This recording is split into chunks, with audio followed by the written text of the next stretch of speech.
As students know, and as family members are probably learning by the minute, we are blessed here at Williams with amazing chaplains and with an extraordinary chaplaincy.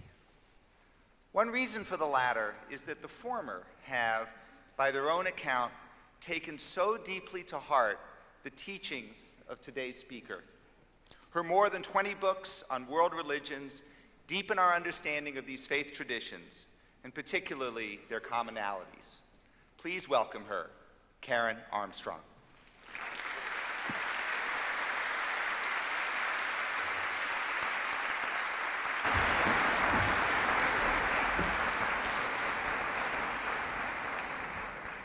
Thank you, and thank you. It's a great pleasure to be here. And I want to share with you two texts that completely changed my attitude to my subject, the history of religion, which I began in a rather secular, skeptical spirit, but which also changed the way I live and think. And so I've called it, the first text, The Science of Compassion, comes from a footnote that I discovered quite early in my studies, and a very dense footnote that talked about, it was the great Islamist scholar Louis Massignon, who said that who talked about what he called the science of compassion. Now, two words need decoding here. Science, what doesn't mean physics and chemistry and biology. It's from the Latin scientia, which means knowledge. A knowledge which comes not just with objective factual learning, but with empathy, with compassion. Because compassion, even though the word has become very weak in our modern parlance, doesn't mean feeling sorry for people or pity. It means to feel with. It comes from the Latin compassio, to feel with the other, to put yourself in somebody else's shoes, as the readings we've been having have suggested. So Massignon said that the historian of religion cannot approach the spiritualities of the past from the vantage point of post-Enlightenment rationalism. They must study and recreate in meticulous scholarly detail all the currents of thought, the economics, the politics, the sociology of the period in which a spirituality developed. And Massignon said, you must not leave it, however bizarre the spirituality sounds, until and unless you can, having seen how it grew up, you can imagine yourself feeling the same. You must keep asking, but why? And then Massignon came up with this wonderful phrase. He said, in this way, you broaden your horizons and make a place for the other in your mind and heart. Now, to make a place for the other in your mind and heart is one of the chief tasks of our time.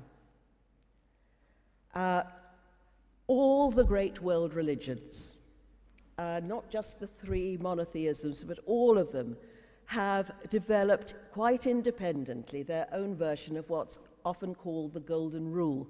You've heard the positive side of it, do unto others as you would hear in these readings. But there's also, do not do unto others what you would not like done to you. The Golden Rule requires you to look into your own heart, discover what gives you pain, and then refuse, under any circumstance whatsoever, to inflict that pain on anybody else. Never treat others as you would not like to be treated yourself. And Confucius, one of the first people who formulated the Golden Rule, said this must be done all day and every day, not just when you feel like it. In England, we have a habit of saying when we've done something nice for somebody, well, that's my good deed for the day, as though we could then return for the next 23 hours to our usual unkindness, bitterness, and selfishness. No, all day and every day. Now, world religions also insisted that you cannot confine your benevolence to your own group, to your own congenial people. You must have what one Chinese sage called yan ai, concern for everybody. Love the stranger, says Leviticus. Love your enemies, said Jesus. Reach out to all tribes and nations, says the Quran. And I've become convinced over the years that unless now we learn to implement the Golden Rule globally, so that we ensure that all peoples, whoever they are treated as we would wish to be treated ourselves, the world is not going to be a viable place for either you or your children. I hope that every single one of you, having been privileged to be at this wonderful school, will go out into the world and work in whatever field you find yourself, in politics, in the media, in education, in business, in law, medicine, to make a practical, creative, and realistic contribution to one of the chief tasks of our time, which must be to build a global community where people of all ethnicities and ideologies can live together in mutual respect. Because there's so much dangerous alienation in our world at the moment. It was because I became so disturbed by this that I started the Charter for Compassion, which has become a global movement. You can look it up on the web and sign up perhaps, but as a way somehow of bringing compassion to the forefront and get it implemented into the difficult and sometimes tragic circumstances of the 21st century. Because we have created a global market. We are deeply interdependent in a way at the same time as we're so dangerously polarized. When stocks fall in one part of the world, the markets plummet all around the globe that day as a consequence. We all face the same environmental catastrophe. In politics, we've learned that what happens in Gaza or Afghanistan today can have repercussions tomorrow in New York or London or Madrid. We cannot live without one another. And so now is the time to see how we can create a better understanding in our troubled world. The religions insist that this is how you come to enlightenment. There's a story of Abraham who took in 3 total strangers into his tent and prepared for them an elaborate meal. Very few of us would take 3 total strangers off the street and bring them into our own home. But for that practical act of compassion, Abraham found that in the ensuing conversation, one of those people was Abraham's God.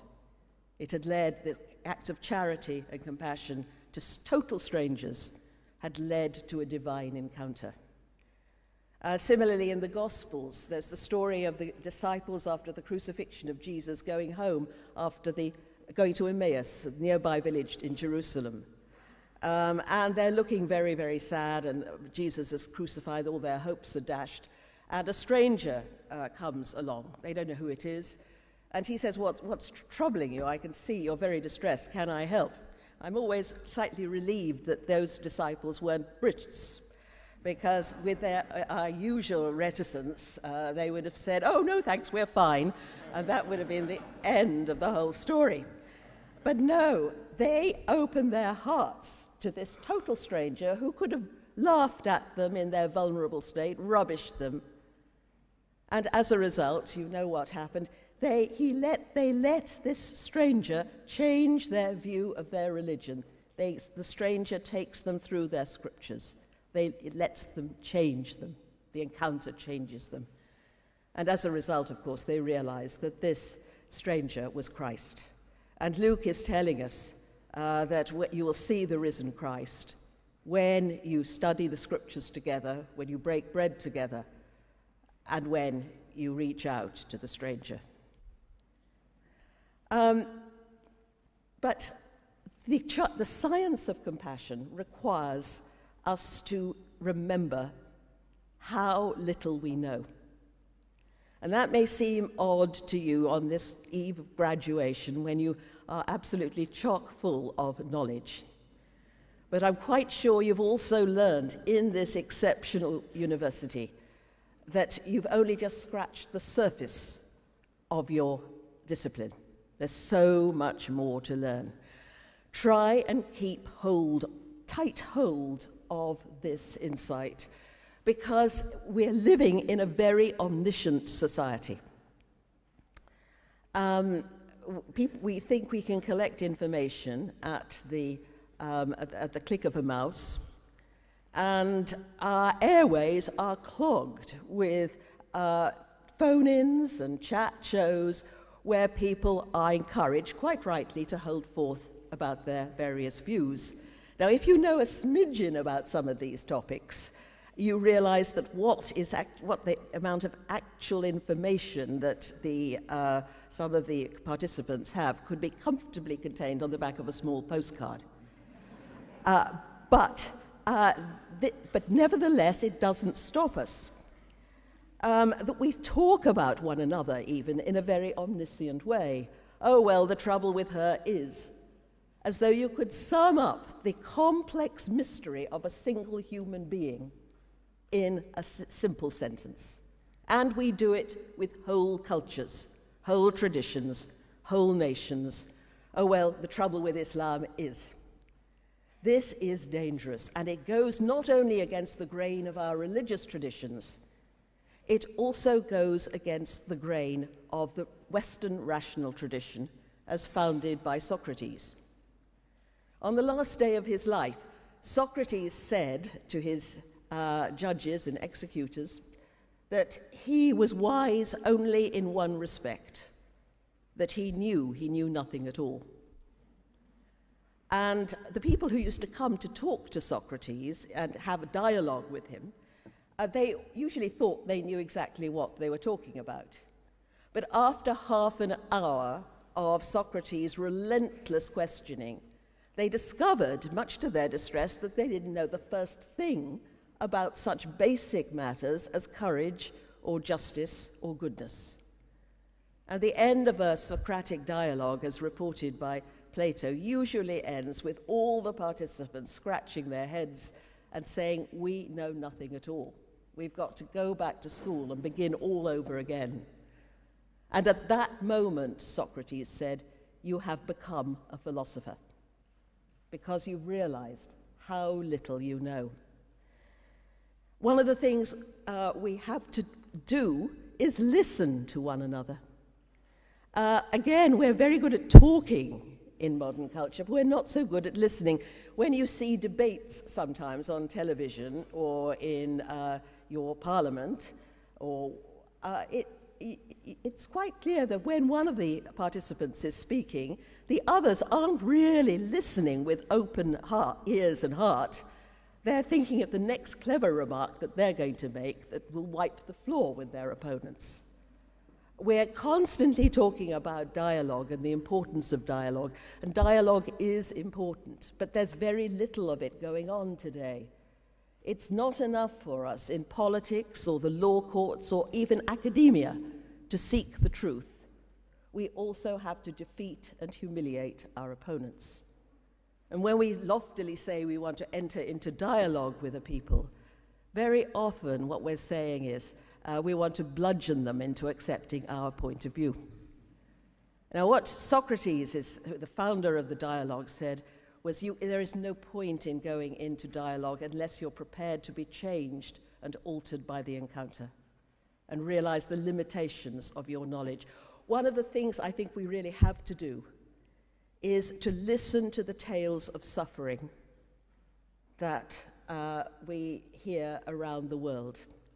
Really listen, even though it distresses us. And even though we feel it damages perhaps our own people, our own nations, I constantly have to keep that in mind when I travel in the colonies of the old British Empire. And I'm very much aware of the harm we did. Let us listen to the suffering surrounds us on all sides in a beautiful place like this. In a safe country like the United States or the United Kingdom, it's easy to forget the pain that there is. We are deluged with images of suffering as no previous generation has been before. They're beamed into our homes every night on the evening news. Just before I was coming away, there was a segment on the news which showed all migrants from all over the world living in absolute squalor in Calais, desperate to get it, risking their lives to try to get into the United Kingdom. We must allow ourselves to let these images of suffering in and let them disturb us. There's a story about the Buddha that when he was a child, it was said that he would see 4 very disturbing sights that would make him leave home and become a monk and become, therefore, an enlightened man, a Buddha. And the Buddha's father had different career ambitions for his son, so he shut him up in a pleasure park and posted guards all around the perimeter of the grounds to stop any disturbing sight coming anywhere near the boy. And eventually, the gods took a hand and sent 4 gods into the garden in disguise as a corpse, an old man, a sick man, and a monk. And the Buddha was so shattered by this image of pain that he left home that very night to heal the suffering of the world. We all have to do our bit to try and heal the suffering of the world and let it disturb us and let it even break our hearts. There's a passage in Hamlet that has always meant a great deal to me. Hamlet, as I'm sure you all know in this prestigious university, is causing a great deal of trouble in the court of Denmark. And the king, therefore, sets 2 of his friends to spy on him, Rosencrantz and Guildenstern. And it doesn't take Hamlet long to understand what's going on. So he one night approaches Guildenstern with a pipe, a recorder, and he says, I pray you, play upon this pipe. I can't, my lord, says Guildenstern. It's as easy as lying, says Hamlet. There's nothing to it. You simply blow down this tube, wiggle your fingers around, and out comes the music. My lord, I have not the skill, says Guildenstern. Why, look you now, says Hamlet. What a poor thing you would make of me. You would play upon me like this pipe. You would pull out all my stops. You would play me to the top of my bent. You would pluck out the heart of my mystery. And how often we pluck out the heart, the mystery of every single person, with a careless word, an off-the-cuff but ill-considered remark that completely undermines everything that other person stands for, plucking out the heart of the mystery with individuals, with cultures, simply to suit an agenda, intellectual, personal, of our own. I feel that my generation has left you a very hard task, and I'm sorry for that. But I'm sure that having been in this university and have had the great privilege, you can all, every single one of you, work for a better world. I was in Atlanta in the Martin Luther King Chapel earlier this year, and Martin Luther King is an example of what one person can do, and think what each one of you could do, how you could change the world, simply those of you here in this room and those of you who are watching on screen. And I want to leave you with my second text, which I think encapsulate that sort of open-hearted spirit that I've been trying to talk about. It's by the great 12th, 13th century Muslim mystical poet and philosopher Ibn Arabi. And it's quite common for a Sufi mystic, when in ecstasy, to say that when he's glimpsed the divine, he's neither a Jew, a Christian, or Muslim. He's at home equally in a synagogue, a mosque, a temple, or a church. Because once you've glimpsed the absolute transcendence and mystery of God, these man-made distinctions and divisions fall into place. Now, here he's talking about faith, religious tolerance, or accepting of other religious traditions. But I think it can apply to every single ideology. And I think it is what Socrates was trying to get at when he asked the people who came to talk to him to scrutinize ruthlessly and stringently every single one of their received ideas and their most die-hard certainties. Keep an open mind. Now, here's what Ibn Arabi says. Do not praise your own faith so exclusively that you disbelieve all the rest. If you do this, you will miss much good. Nay, you'll fail to realize the real truth of the matter. God, the omniscient and omnipresent, cannot be confined to any one creed, for he says in the Quran, wheresoever ye turn, there is the face of Allah. Everybody praises what he knows. His God is his own creature, and in praising it, he praises himself. Consequently, he blames the beliefs of others, which he would not do if he were just, but his dislike is based on ignorance. Thank you.